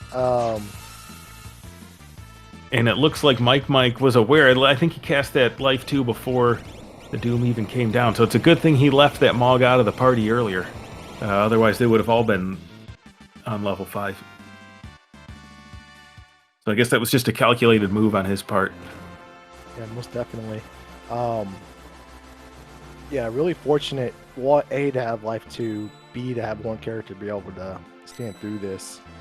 And then C, to be able, while Mog is getting all the characters back up so they get the experience, Block is strong enough that he'll be able to work his way through this fight on his own, basically. Ooh, almost cyclonic is not what you want to see. So it looks like 112.30 or 112.29 maybe is Jay Brunter is on the switch, is moving into the final fight. Yep. So very impressive time. The Beyond switches at the 112 territory is no small accomplishments, no small feat. So kudos to Jay Brunter. Can he finish remains to be seen, but he has a lot of offense at his disposal, so I think he will. What do you think, Papa? Yeah, I think he'll do all right. His biggest threat is going to be on tier 1, which is your armor check in the game. They do a lot of high physical damage. His Saban's in the front row, so he's taking full damage to physical hits. I think he's still wearing the Gaia gear, and he's got no shield. So he is very much in danger of being punched to death on this this tier. Besides that, I think he's got all the tools to get through everything. Yep. He has instant death. He has access to mute. Very fortunate with his X-Zone hitting on the first attempt right there. Yep, absolutely. And so this is something that all runners need to prepare for, because no matter what happens throughout the seed, this fight is waiting for you at the end. And so we were talking about earlier, he's got calmness protection, they've got instant death mute, things like that. We're talking about that for this fight. And so on this first tier, there's definitely a certain order in really the whole fight, all 4 tiers, that you need to kill these things. And you want to kill that head not last, basically, or it will quake you. Although on Jay Brun's side, we've seen that it probably wouldn't affect him too badly. The longer arm can be instant death, and then the short arm basically will counterattack everything, mostly with a hard physical attack, which we saw Saban eat one, and you saw he died in 1 hit. So Jay Brun's got to be a little careful, I think, attacking with Saban really at all. Yeah, that's, when you put an 8 swing at weapon set up on a user, the pro is that it's obviously huge DPS. The cons is that they don't have a shield. They gotta be in the front row. So really, unless they have a snow muffler on, they're gonna consistently, be unable to tank that type of damage. Which, as we saw there, now he's, essentially been negated. And then the first, turn, or the first physical attack he did, it took him down all the way in 1 swing. And that will be relevant, on this tier as well, because there are some physical attacks that will come out from one piece of it. So Saban, he's got to be careful with here. But he does, again, he has access to Life 2. He has access to mini elixirs and even some mega elixirs. So from a healing standpoint, he's able to recover. Yeah, there he is, goes down again. He absolutely able to recover as long as he kills things in the proper order. And that's what Final Kefka is really about, planning and doing things, the way you're supposed to. It's a DPS check, but it's about your game knowledge of being able to kill what. So on tier 2, the guy in the back there, we saw him cast mute on, He's magic. He'll cast magic spells, do all sorts of nasty stuff like muddle you, but ironically can be muted. And so now he's not a problem. Won't do anything the rest of the game. Tools, the lady in red or that jumble of machinery in the middle is vulnerable to instant death. And so we saw that X Zone did hit and killed it. The tiger on the bottom, weak to ice. Once it loses some health, will start doing all sorts of nasty things, which is it can north cross you, it can S cross, do some major flare star, do some big AoE attacks, and also do a doom tusk. And the doom tusk will turn someone into a zombie, and if that person is Sabin, could be a problem. But the Atma weapon actually won't do any damage when you're a zombie. But if he had a Valiant knife, could be a big problem. But the last guy hit, the guy in blue, does exactly that. He hits, does lots of physical attacks. And he will counterattack with something called 10 hit, which does exactly what it says it'll do. It'll hit you 10 times. And so if Jbrun saves hit for last, which it looks like he might be, then that 10 hits counter could be a problem for him, because it could kill Sabin. And then once you're dead, you lose him for the rest of the fight. Whoever's next on your bench comes in for him. I think he has Phantom though, so I think that may be his move here. He's going to save hit for last, but Phantom before he finishes him off. Because once you take care of all these other pieces of this tier, and you just have hit left, he can't damage you if you put the image status on. So if you save him for last, throw a Phantom up, he can't touch you. So you're perfectly safe. I will say that just the final fight in Kefka, in Worlds Collide, in most flag sets, most races, you will see it unscaled. So it is the same for the middle game. And everything about this fight is designed to just kind of whittle your characters out, right? That's why, the various tiers all have death counters. In this tier, for example, 10 hits. If you mess up and you kill magic last, or second to last, what magic can do is they can quarter you. As part of their sequence in death, and then if you get quartered and follow that up with 10 hits, it's designed to pick off characters as you progress through the fight, and it's trying to force, there's 14 characters in Final Fantasy VI, you spend a decent amount of time traversing the second world collecting them. It's trying to force you to use all of those characters. When in Worlds Collide, we don't use those, we use 4 characters. Sometimes we even use less than 4 characters. So if someone goes down, we don't have somebody developed to replace them. So great heads up here play by Jbrun to be able to Phantom, negate 10 hits, so there's no risk of his saving going down, because there's nobody to replace that saving. He is 1 of 1. Yeah, that was a great heads up play from Jbrun. And then meanwhile, on Mike's side, getting some unfortunate Pearl procs, unable to get through that Atma, and took a wipe and has got to re-enter the tower here. Luckily, he's got skip, so didn't really lose much time. But he's coming up. This isn't a gimme right now. There's lots of things that can go wrong, such as a full party W wind on Jbrun's side, and there's definitely things that can go wrong on this tier 3 and tier 4 for Jbrun, which then would put Mike right back in it. But luckily, Jbrun's got all those mega elixirs he bought earlier to get right back up. Yep, he's got more mega elixirs than we have dog pets in the seed, so he is more than fine. And this is now where that Octa Atma weapon will really start to pay off. We can't fire it away willy-nilly on tiers 1 and 2 because we don't know where it's going. But on this tier and the subsequent tier, there's less things for it to hit, and we know where it's going to hit. Atma weapon ignores defense, so we know how much it's going to do every time. So it's it really starts to pay dividends here on the later tiers. Absolutely. And then here's Jbrun doing the play where you get your calmness protection out, which is Golem, gives you a nice physical defense. And Sabin had quick on him, didn't even notice that. So when Sleep dies here, he does a counterattack called Calmness, and that is an instant death attack. That's also a physical attack. So if you're invisible, you have Image, or you have Golem up, you can avoid it completely. And that's one of the biggest things we're looking for in a seed, because it's that big of a deal. But he had Golem, he uses it, no problem. On to the final fight. Yep, and with access to that quick, that means his Sabin can do essentially 40,000 damage in a turn. And the magic number for this fight is 62, because that is how much HP. This portion of Kefka has total, and if we got 40,000 in the bag in one turn, if we can just squeeze out 20,000 through our other 3 characters some way, somehow, we can just quick up saving, and we are through this fight in 1 cycle, and that is very, very impressive. Certainly is, and I could definitely see that happening. Now, if he depends on the order he does it, if he say he quicks with Saban first, he may end up eating an Ultima counter at some point, but we have enough health, or Jay Brun's got enough health, I think he could eat an Ultima and still be fine. Yeah, this is a great time to all hands on deck. Let's get rid of those elemental shields. They will trigger a defense ignoring version of the level 3 element spell. And as you can see with that Mog, it is very powerful. Here comes some Atmos Wings, maybe some more shield breaking.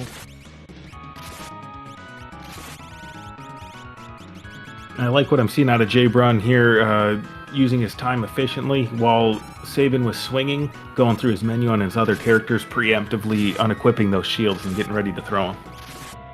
Yep, very, very nice. He is in the territory now where he can start triggering some Ultima counters, but it doesn't matter because we can eat an Ultima. We just can't eat 2 of them, but if we eat 1, we'll turn around and end the fight the next turn. Alright, 4th quarter. Oh, and here it comes. All right, now Saban's about to attack, and this will be over. Yeah.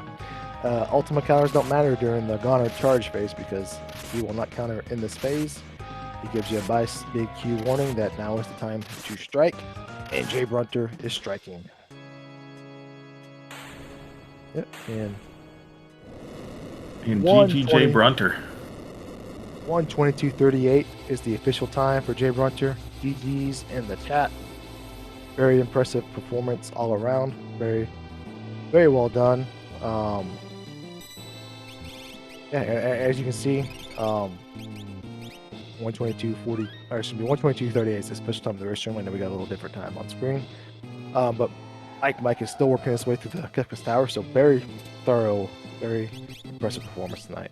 Yeah, that was a great finish, great game knowledge, great routing. Jay Brunter had quite the race there. 122 is in some change. It's definitely a great time.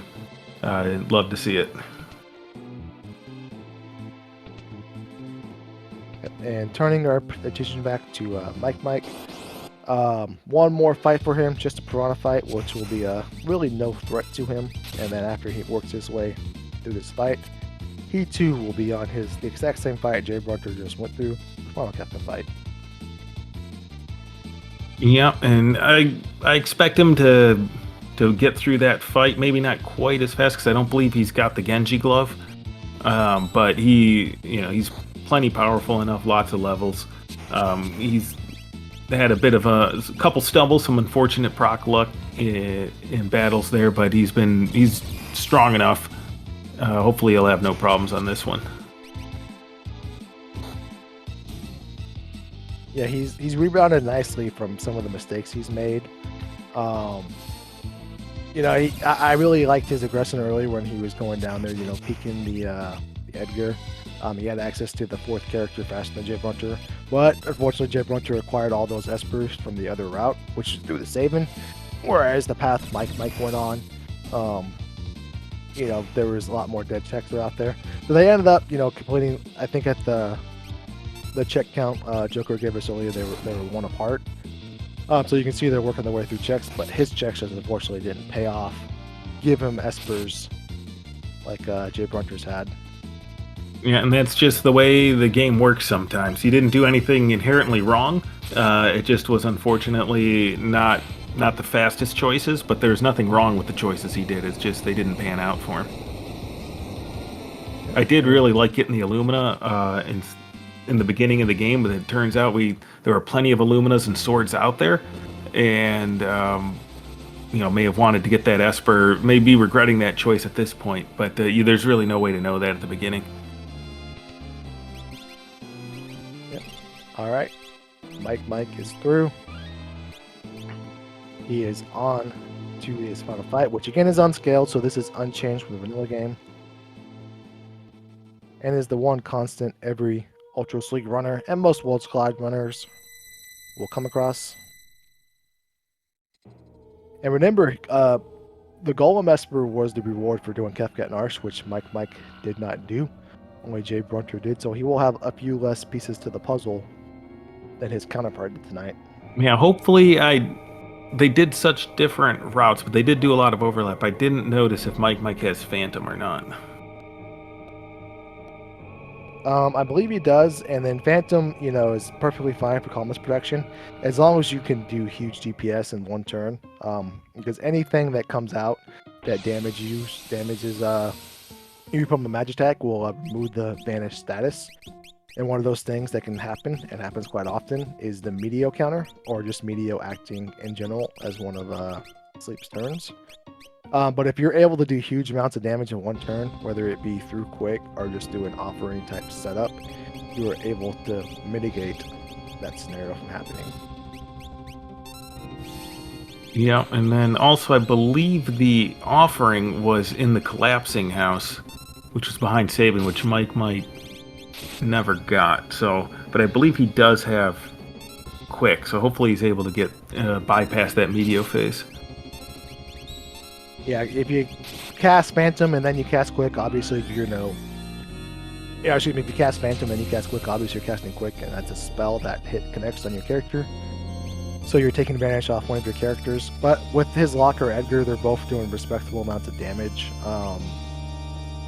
So that, and Illumina Well is just a huge defensive boost, especially in the Division category, where if he has one character that is exposed and a character is Illumina, it's still very strong calmness protection. Yeah, absolutely. And if you have an Illumina user that gets hit by calmness, you're just a little unlucky there, because there is a very high chance that an Illumina user will block calmness on their own with no other aid. And also, I like what I just saw to Mike here doing Haste 2 on Tier 1. When you go in between tiers, a lot of status effects reset, but Haste is not one of them. And so casting that on Tier 1, you should last most of unless someone dies, should last most of the fight, or from that Dispel counter for magic. And so he's going to get a lot more turns in quicker here with that Haste 2 going. It's a nice move. I like to see it. Yeah, there's a few little interesting mechanics that you can do on this fight that really aren't explicable, or they're really niche. Like, you can take a Force Shield, and if you start with the Force Shield on Strago, Strago will start with Shell, and you take that Force Shield off of Strago, right? And he will still continue with that Shell between every tier. And you can take that Force Shield and shuffle it between your other characters, between the various tiers, and stick Shell on every character by the time you make it up to Tier 4. But question is, why are you doing that, right? You're trying to mitigate the damage of Goner. If you make it comfortably up there to Tier 4, this thing standing between you and victory is not Shell and having Shell for Goner. But it's also just one of those things. It's cool to know. It's cool to do every once in a while. Yeah, absolutely. You never know if you're coming into, Final Kefka and you're level 32 or something. You really need the magic defense. You don't have mute. Oh, and a Bahamut coming out to do some big damage. Yeah, that's 20,000 damage in one turn. It's a fair amount of damage to be doing when the damage cap is 9999. Yeah, last time I checked, that's a good amount. Oh, here we go, and his proc luck is continuing. He's getting a lot of procs. Unfortunately, got him other times when he didn't want him, but they're still coming for him and really helping push this along. And looks like Mike is going to save his Phantom for his Tier 4. Because, again, Jay Brunter was able to utilize Phantom because he had Golem in the bag to use later on. Mike not so much, so he's going to have to take care of 10 hits first. Or excuse me, hit first, trigger the 10 hits, and then he can turn around and take care of the other guy. Yeah, he's got everyone in the back row. You see they got high evade. They're blocking everything. So it looks like he's okay. Yeah, Magic's death counter cannot kill you. It's either quarter and 2 dispels, and somewhere between that and nothing. But the danger becomes that if you have a quarter come off, connect to multiple party members. On the next tier, Merton can be cast on the first turn by Sleep. And obviously, if you get a quarter into a Merton that you cannot absorb or negate, that's no bueno. So that's the risk here. It is, but I believe he should have a Minerva and at least one Thunder Shield. I don't think he broke too many of them, so he at least wouldn't wipe from it. He'd be able to recover. It would definitely be something you don't want to have happen. But he gets through that without a counter, and so it's looking good. Yep, looking very good. Yeah, we'll see how this goes because he's not gonna have that huge burst damage by virtue of 8 at-mount weapon swings on a Sabin. But I think he's more than equipped to comfortably make it through this fight. Definitely is, but I'm not sure if anyone does have the ammo weapon on, or I haven't been paying attention. If it's all luminous, the girl in the back does absorb all elements. That includes Pearl. So if he continues to get procs, he's not doing enough damage with his swings that the proc would counter. That the proc would heal all the damage from the swing. It looks like he gets lucky there with no procs. Gets through it no problem. Yeah, very fortunate. And now we just need, the magic number is now 40,000. That is how much total HP this guy has. And when he gets when he gets down to around 10,000 left, that's where we're in that nice, warm and tidy Meteo phase. That is where he will act with Meteo, he will counter with Meteo, he will send you postcards from Meteo, he will sing you Meteo tunes. Definitely don't want to see that, but Mike looks like he's preemptively taking all of his elemental shields off. I wonder if he's concerned Looks like we're getting a full send here. Maybe he doesn't have. He's gonna use one of those shields maybe to get through this. He could break a shield, get to the next tier, and worry about healing up then. Oh, and these Illuminos, of course, don't care about being blind. Nope, they do not. So I guess that was his move here: is let's get all these shields off all these guys, and let's leave it to the gods to decide who gets to go on with us. And it looks like God is Judge Strago. Yep.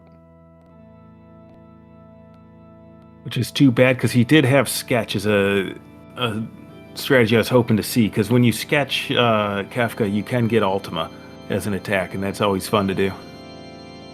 Yep, Ultima sketch is a cool little thing, except you can also get Havoc Wing in that, and you will 100% get Havoc Wing when you need Ultima, and you will get Ultima when you want Havoc Wing. Guaranteed fact. Cannot be disputed. Yeah, that is true, but it's always fun when it works out.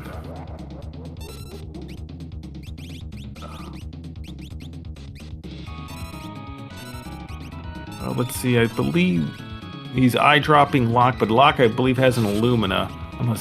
So he actually, the Illumina never misses. And maybe he meant the remedy and he was trying to, get Locke available to do some quick action.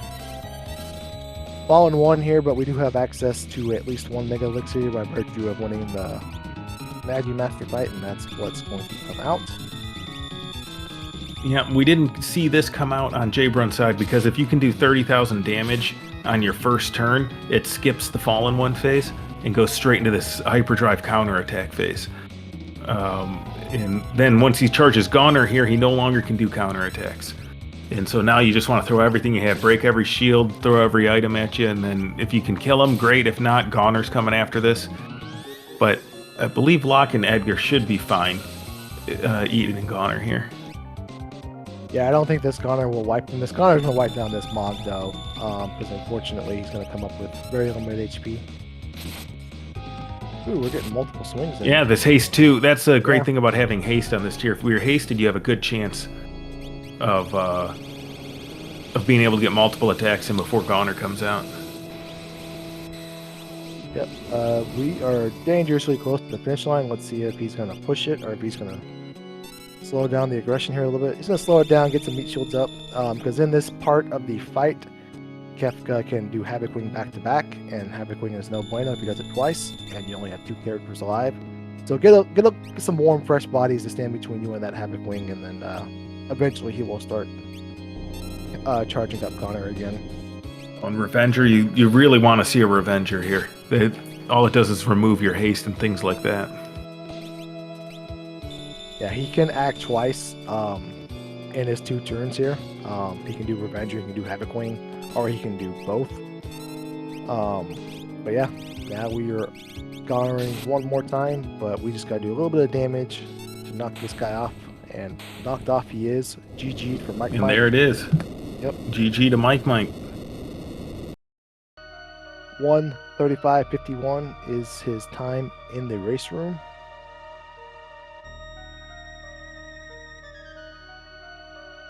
We will inquire with Mike if he would like to join us for an interview and answer questions about his very suspicious actions tonight. Plus, we maybe will ask him, a question or two about the actual seed. We'll see.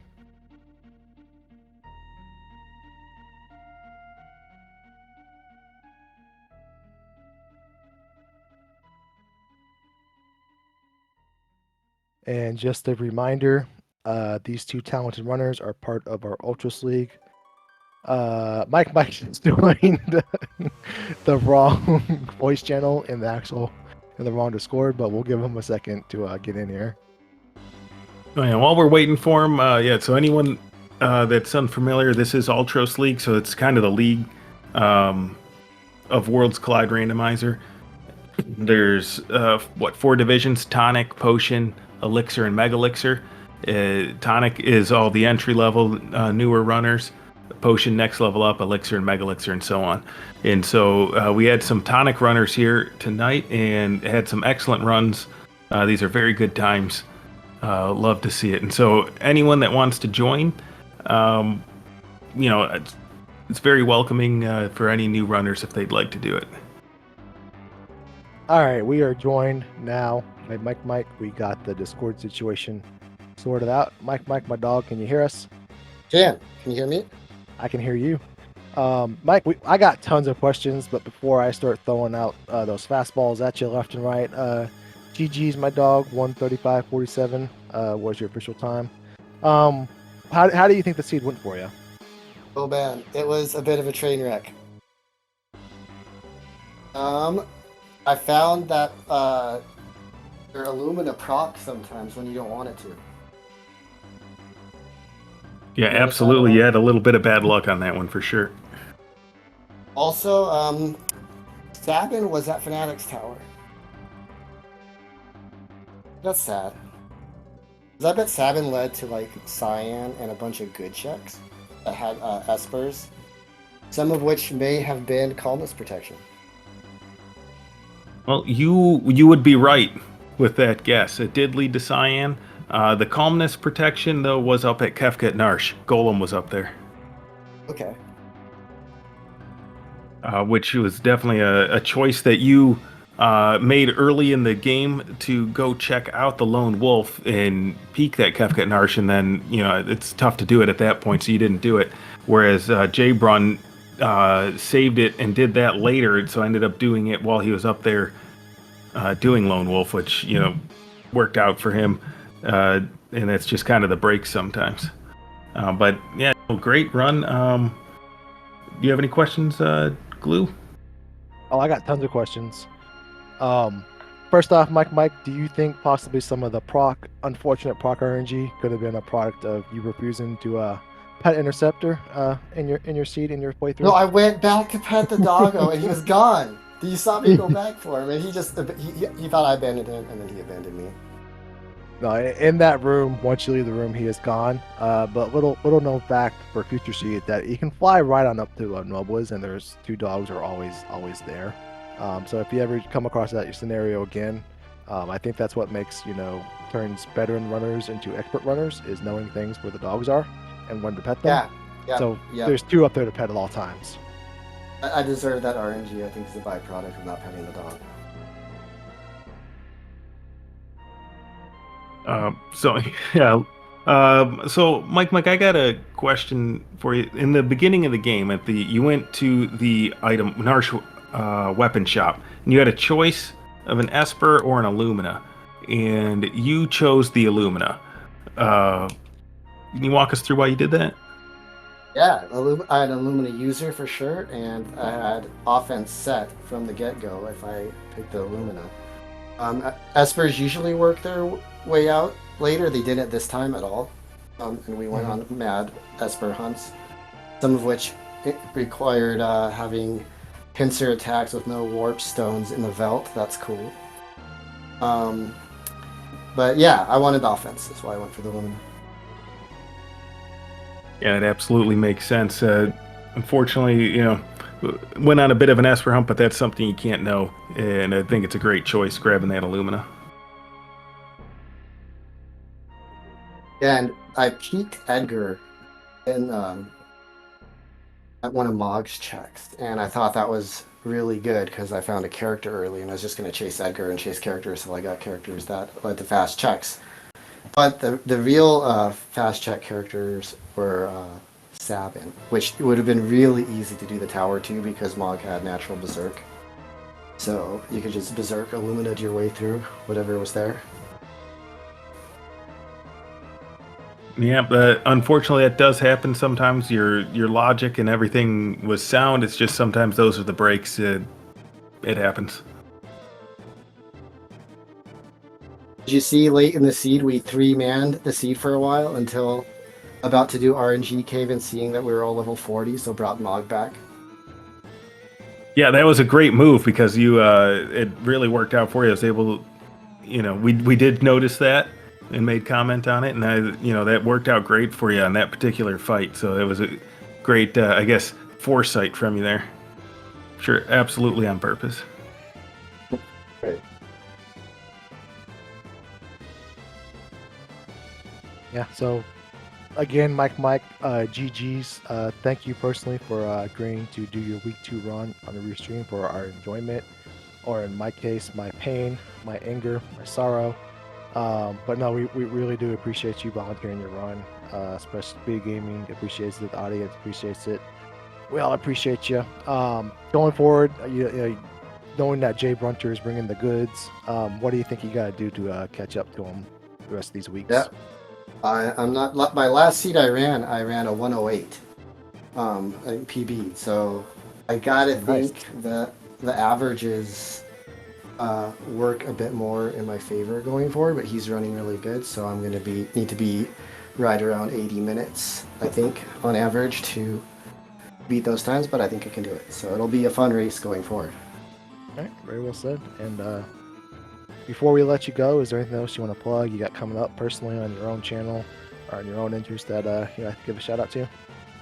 No, but I'd like to thank you guys for doing commentary and everyone involved in keeping the Worlds Collide admin stuff going. I know it's a lot of work. You guys do a great job. Thank you.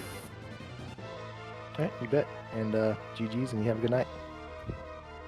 Later.